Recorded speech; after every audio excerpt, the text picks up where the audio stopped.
గమ్మతి గమ్మతి బండ్లు, తీర్తి రత్తార్లు, మనుషులను మోసుకుపోయే మిషన్లు, డిషుమ్ డిషుమ్ ఫైటింగ్లు, కూలిన బంగ్లాలు, తుపుక్కున కూలే బిజ్జి, మీద కాంప్లెక్స్, కింద భూమి. అదో చిత్రమైన లోకం అబ్బా. మన మనుషులు కాదు, మన లెక్క కాదు. ఇంగ్లీష్ సినిమాలు ఉంటాయి చూడురి, అగో గట్లుంది. గదేనుల్లా కల్కి సినిమా గురించి చెప్తున్నా. గా షూటింగ్ ఏడ తీసిండ్రో, ఎట్లా తీసిండ్రో తెలవాలంటే చలో కల్కి కాశీ.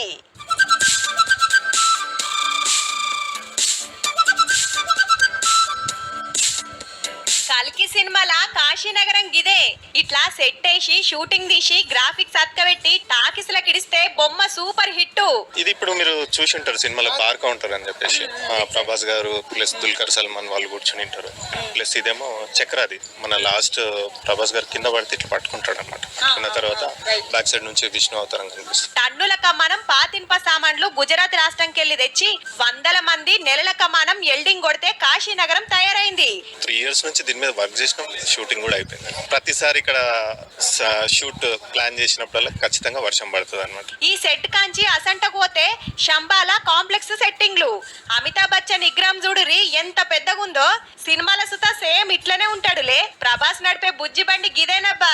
తయారు చేస్తానికి 7 కోట్లు పట్టిందట. ఈ బిజ్జి మీదే ఖతర్నాక్ ఫైటింగ్ ఉంటది. హౌ విలన్ తిరిగే పుష్పక విమానం. కైరా అనే అమ్మాయి ఈ బండి మీదే పోతది.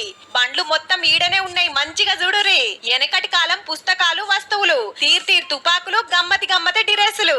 డైరెక్టర్ నాగశ్విన్ సార్ చెప్పినట్టే కాగితం మీద డిజైన్ గీసి అటెన్ గా ఇట్లా తయారు చేసిరట అన్ని కూడా. సినిమా తీస్తానికి 4 ఏండ్లు పడితే ఈ సెట్ లా 245 రోజులు షూటింగ్ అయింది.